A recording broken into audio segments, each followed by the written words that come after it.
عليكم يا جماعة، ازيكم عاملين ايه؟ النهاردة قررت ان انا اصور فلوج. انا عملت فلوجز على الشانل بتاعتي قبل كده، مش بعملها كتير، بس ساعات مثلا بحس ان انا لما اكون عايزة اوريكم حاجة معينة غير بس ان انا اتكلم عليها، ففعلا بحب ان انا اصور فلوجز.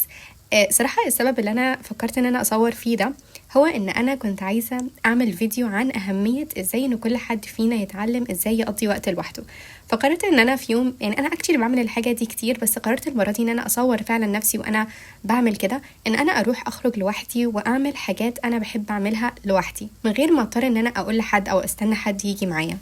فاليوم ده قررت ان انا اروح كافي شوب، واخدت كل الجورنالز بتاعتي معايا، واخدت كتاب معايا، ورحت بس اجورنال واقرا الكتاب بتاعي واشرب كوفي. صراحه انا بحب اعمل الحاجه دي قوي، يعني انا ممكن بس اروح استكشف كافي شوبس جديده حواليا او في الاريا اللي انا عايشه فيها، وبس اروح بجد اجورنال واقرا كتاب. انا صراحه لسه ما بداتش كليه، انا كليتي هتبدا في شهر 11 ان شاء الله. فحاولت ان انا ان انا استغل فتره الاجازه دي على حد ما ابدا كليه باكتر، يعني بافضل طريقه ممكنه، وان انا اعمل كل الحاجات اللي انا بحبها، وماتش بس ان انا اقضي وقت في البيت وخلاص. وانتوا ممكن تسالوني هي ايه الكليه دي اللي بتبدا في شهر 11؟ الصراحه احنا عندنا في الكليه، يعني عشان ما كانش عندنا اجازه ما بين سنه ثالثه وسنه رابعه، فهي بتبقى كانها سنتين يعني متواصلين مع بعض، فعشان كده السنه اللي هي ما بين اللي هي قبل ما نبدا سنه 5 فبيدونا يعني اجازه طويله شويه. فخلينا نرجع اكتشلي للسبب الاساسي بتاع الفيديو ده، اللي هو ازاي تكوني your own best friend او افضل صديقه لنفسك. انا بحس ده موضوع مهم قوي قوي قوي نتكلم فيه، especially لما بدات ان انا لما دخلت كليه، يعني وانا ان شاء الله قدامي خلاص سنه واتخرج. انه احنا كل ما نكبر كل ما فعلا الناس اللي حوالينا بتبدا تتغير، او احنا الاصحاب اللي احنا عايزينهم يكونوا حوالينا بيتغيروا، لانه طبيعي طبعا كل ما بنكبر literally حتى سنه ورا سنه، يعني مش ضروري يكون سنين كتيره بتعدي، احنا بنبدا نلاحظ فعلا تاثير الناس علينا. وبحس كمان فكرة ان احنا نعمل اصحاب بتبقى اصعب، مش عشان ان انت فيكي حاجة غلط او كده، عشان انت تفكيرك بيتغير وكل يوم بتتعلمي حاجات جديدة وبتلاحظي حاجات جديدة، فده طبعا هيأثر اكيد على الناس اللي احنا عايزينهم حوالينا. وفي حاجة قريتها بجد وعمري ما صدقتها الا لما فعلا I experienced it بنفسي، هو انه مرة حد كان بيقول ان انت كل ما تبدأي تتعلمي او من كل ما تبدأي تشتغلي على نفسك، كل ما في طبيعي ان انت تخسري ناس حواليكي، لانه انت بتبدأي تلاحظي حاجات انت ما كنتيش شايفاها قبل كده. ففي الفترات اللي عامله زي كده انت محتاجه تتعلمي ازاي تقعدي لوحدك، تتعلمي ازاي تعملي اي حاجه لوحدك، تخرجي لوحدك، تروحي تاكلي لوحدك، تروحي تنزلي شوبينج لوحدك، وتقابل الموضوع كان ايه. بس الفكره هنا ان انت تكوني مستريحه مع نفسك، ويكون وقتك لوحدك ده من اكتر الاوقات الممتعه ومن اكتر الاوقات اللي انت عايزه تقضيها مع نفسك. رجعت من بره دلوقتي، اكشلي كنتش مش عارفه كنت لو هصور اصلا فيديو كده وانا بتكلم ولا لا، ولا كنت هعمله كله فويس اوفر يعني، بس قررت ان انا اتكلم شويه بس على موضوع مهم قوي كان على بالي. اكشلي وانا كنت قاعده هناك يعني بجورنال وكده، لقيت نفسي بكتب، كتبت يعني حاجه عن اللي انا هقول لكم عليه دلوقتي، اللي هو على قد ايه هي حاجه مهمه ان كل بنت تتعلم ازاي تقعد لوحدها. يعني حتى لو انت عندك كل الاصحاب اللي في الدنيا، ده ما يمنعش ان انت تتعلمي الحاجه دي. وفكره ان انت تقعدي لوحدك يعني ان انت تكوني مستمتعه بصحبه نفسك، ما عندكيش اي مشكله ان انت تروحي تخرجي لوحدك، تروحي تنزلي كوفي شوب لوحدك، تروحي تاكلي لوحدك، تروحي تعملي شوبينج لوحدك، تروحي اي حاجه لوحدك. وانس انت اتعلمتي الحاجه دي، انت بجد بتبطلي خالص ان انت تقنعي نفسك ان انت عشان تبقي مستمتعه محتاجه بس ان انت ده هيكون بس ان انت يكون عندك اصحاب. يعني انا بحس الفكره ان احنا طول حياتنا احنا متعودين ان عشان نخرج او نعمل حاجه او نستمتع لازم يكون معانا حد، او لازم يكون معانا اصحاب، او لو حد مثلا ما عندهوش اصحاب يبقى دي حاجه غريبه جدا، ودي حاجه مش كويسه خالص. لما نيجي نعمل اصحاب واحنا صغيرين مش زي واحنا كبار. الشخص ده بقى بعد كده لما يكبر ولما فعلا يطلع بقى بره ويلاقي ان هو في ناس كتيره مش شبهه، يجي مثلا الشخص ده يكبر وبعد كده يلاحظ ان هو لا، انه انا يكون عندي اصحاب دي مش حاجه سهله، وان احنا تفكيرنا بيتغير وكده. فبجد الانسان بيجي فتره ان هو يعني literally انت ما عندكيش غير نفسك في الفتره دي. ففكره ان انت تكوني ما عندكيش مشكله ان انت تقعدي لوحدك، وان انت عندك حاجات تعمليها لوحدك، وان انت مستمتعه لوحدك عادي، دي بحسها حاجه مهمه قوي وحاجه جميله قوي. اكشلي انا بجد عايزاكم تبداوا ان انتوا تعملوا زي ليست او حاجه لحاجات انتوا لازم تعملوها لوحدكم.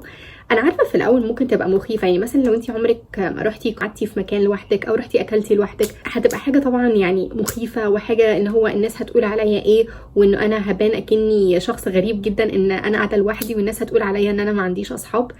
ودي الحاجه بجد اللي بتمنعنا ان احنا نتعلم الحاجه دي؟ بس اول حاجه انا عايزه اقول لك انه الوقت لوحدك ده اهم وقت في حياتك. في حاجه سمعتها قبل كده كانت على انستجرام، يعني كانت بيقول ان هو عشان لو عايزه تحققي اي حاجه في حياتك اقعدي لوحدك، لان انت لما بتقعدي لوحدك تقدري تسمعي افكارك، بتقدري ان انت تركزي، بتقدري ان انت تسمعي رايك انت ايه. لان احنا كل ما نكون حوالين ناس او كل ما نكون على طول في عمرنا ما بندي نفسنا الفرصه انه نكون لوحدنا، على طول هنلاقي نفسنا بنسال راي الناس اللي حوالينا في كل حاجه. عمرنا ما هنكون بنسمع نفسنا ولا بنسمع راينا عامل ازاي. ودي حاجه غلط طبعا، لان انت مين هيقدر يقرر ليكي احسن من نفسك؟ يعني انت تعرفي نفسك اكتر واحده، فانتي القرار اللي انتي هتعمليه لنفسك هو هيبقى اكتر حاجه صح بالنسبه لك، لانه عمر ما يعني مفيش حد بره عايش الحياه اللي انتي عايشاها. فعشان كده انا بحس بجد انه احسن قرار الانسان بيقرره هو القرار اللي بيعمله بنفسه. بس طول ما احنا على طول مدين الاهميه لراي الناس اللي حوالينا، عشان عمرنا ما بنقعد لوحدنا وعمرنا ما بندي نفسنا الفرصه ان احنا نفكر لوحدنا، فعمرنا ما هنقدر ناخد الديسيجنز دي. واكشلي انتي ممكن حتى تعمليه جزء من البلان بتاعتك. عندك بلان في الاسبوع بتاعك، هتختاري يوم ان انتي تخليه ده يومك ليكي لوحدك. وضروري مش ضروري تكون ان انتي لازم تنزلي الشارع تعملي حاجه، لا اتليست تقعدي لوحدك، تقعدي بتركيز مثلا على مكتبك، تعملي جورنالينج، تقري كتاب، تسمعي افكارك، تشوفي انتي عايزه ايه، بتفكري ازاي، اهدافك ايه. حاجه تانية برضه هقولها اكشلي جت على بالي، ان انتي وانس اتعلمتي ازاي تقعدي لوحدك، وانس ان انتي استمتعتي بصحبه نفسك، عمرك ما هتحسي ان انتي محتاجه ان يكون عندك اصحاب. الاصحاب دي حاجه جميله قوي على فكره، وانا مش بقول خالص اكيد لا، طبعا اكيد الاصحاب دي حاجه كويسه، وان احنا نكون نعرف ناس وحوالينا ناس، بس الفكره ان انتي ما تكونيش محتاجاها، تكوني عايزاها، او تكون ان هي الفكره انه الاصحاب دول هيزودوا على الفاليو اللي في حياتك، مش هيملوا حاجه مثلا كانت ناقصه من عندك. فدي حاجه بقى مهمه قوي، ان احنا بنفكر انه الاصحاب دول لو احنا من غيرهم خلاص احنا حياتنا هتبقى بائسه جدا، وان احنا مش هنكون مستمتعين بحاجه في حياتنا، وان احنا كل حاجه هتبقى مش حلوه. غلط طبعا، غلط غلط غلط. انت لازم تكوني مبسوطه لوحدك، تكوني انت يعني 100% انت ما عندكيش مشكله تقعدي لوحدك. وبعد كده الاصحاب اللي هيدخلوا حياتك دول هيكونوا بس بيزودوا من القيمه اللي في حياتك، مش بيملوا مثلا فراغ او مثلا بيملوا حاجه ما كانتش موجوده عندك. ودي الغلطه بقى بعد كده، لان احنا لما احنا نحط المسؤوليه كلها على الاصحاب ان هم اللي هيخلونا مبسوطين، وبعد كده الاصحاب دول they do not meet our expectations، يعني ما بيتصرفوش بالطريقه اللي احنا كنا فاكرينها، فبنبدا ان احنا نلوم الناس اللي حوالينا، نلوم مثلا اصحابنا، انت المفروض كنتي تتصرفي كده، انت المفروض كنتي تعملي كده، انت المفروض تعملي كده. بس الفكره ان انت هنا اكشلي انت مش بتلومي الناس دول، انت الفكره هنا انه في حاجه ناقصه جواكي انت لسه ما اشتغلتيش عليها، وده ان انت تتعلمي ازاي تقعدي لوحدك. لان وانس انت اتعلمتي ازاي تقعدي لوحدك، انت بجد مش هيفرق معاكي مين الاصحاب اللي موجودين معاكي، مين الناس اللي بتيجي، مين الناس اللي بتروح، لان انت عارفه انه مهما في ناس تدخل حياتك وتطلع من حياتك اصحاب، يعني انت لسه هيبقى ما عندكيش مشكله ان انت تقعدي لوحدك، لان انت اوريدي اتعلمتيها. فمش هتحسي نفسك ان انت ديسبريت ويائسه قوي وخلاص انه العالم انتهى لو ما عندكيش اصحاب. وحاجه تانية برضو عايزه اقولها، ان انت وانس بتتعلمي ازاي تقعدي لوحدك، انت ثقتك في نفسك وقد ايه انت بتحبي نفسك هتزيد جدا. مره حاجه سمعتها قبل كده بتقول لو انت مش قادره تستحملي تقعدي مع نفسك، ازاي تتوقعي انه الناس اللي حواليكي تكون عايزه تقعد معاكي؟ انت لازم فعلا تكوني مستريحه مع نفسك الاول، وبعد كده بقى تبداي تدوري على الاصحاب والناس اللي حواليكي. لانه كمان لما انت بتقعدي مع نفسك وبتسمعي افكارك، انت بيبدا بجد يكون عندك حدود، بتبطلي تقبلي على نفسك انه حد يعاملك بطريقه مش كويسه، او انه الاصحاب اللي حواليكوا يكونوا مثلا ناس مش كويسه، لان انت عارفه ان انت وقتك لوحدك ده انت بتدي نفسك فيه كل حاجه. وقتك لوحدك ده ممتع، وقتك لوحدك ده انت بتعملي فيه كل الحاجات اللي انت بتحبيها، انت قادره تمتعي نفسك بنفسك.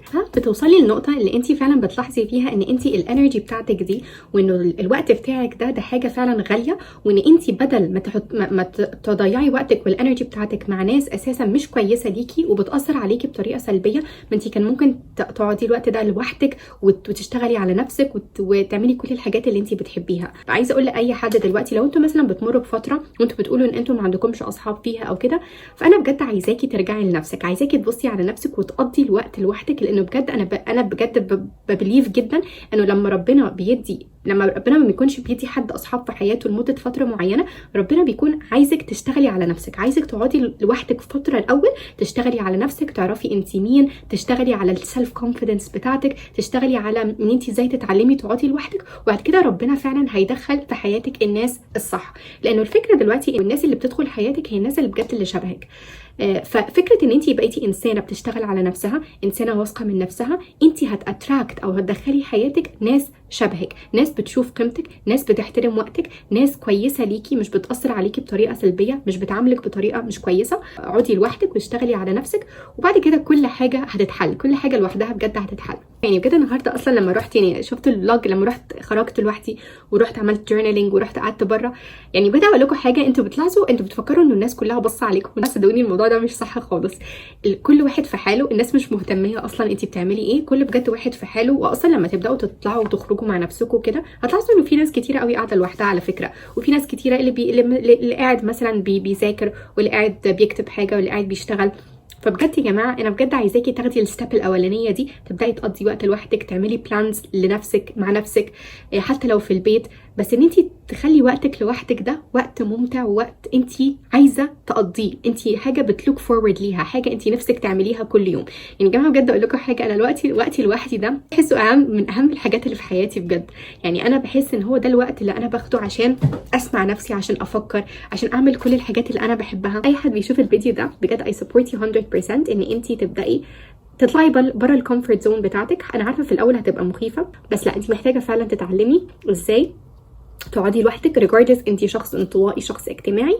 دي بجد حاجه essential، وكل ما اتعلمتي الحاجه دي بدري كل ما هيبقى احسن طبعا. فده كل حاجه يا جماعه انا كنت عايزه اقولها معاكم النهارده، واتمنى تكونوا حبيتوا الفلوج وحبيتوا الكلام اللي انا قلته ده دلوقتي على موضوع ان انت ازاي تكوني your own best friend. يعني اتمنى تكونوا حبيتوا الفيديو ده، واشوفكم ان شاء الله في the next video. باي باي.